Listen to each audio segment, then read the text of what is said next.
मी जॉबवरनं सुटले होते त्यावेळेस स्वारगेटला पालखी मला दिसली. मग मला काय राहवणच, मग मी आपला छोटासा व्हिडिओ बनवा. मग त्या व्हिडिओ काढला मी. तुम्ही बघू शकता वारकरी मंडळ, खूप गर्दी होती, ट्रॅफिक खूप होतं आणि रस्ते पण खूप बंद होते. त्याच्यामुळे मला ना आप्पाबळवंत चौकापासून स्वारगेटपर्यंत चालावं लागले. आणि नंतर समोर अशी पालखी दिसली की मला राहावं ना.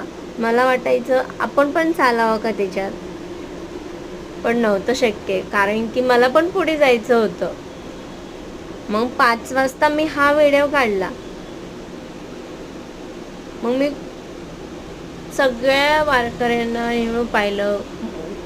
ॲक्च्युली हा व्हिडिओ आहे ना मी बस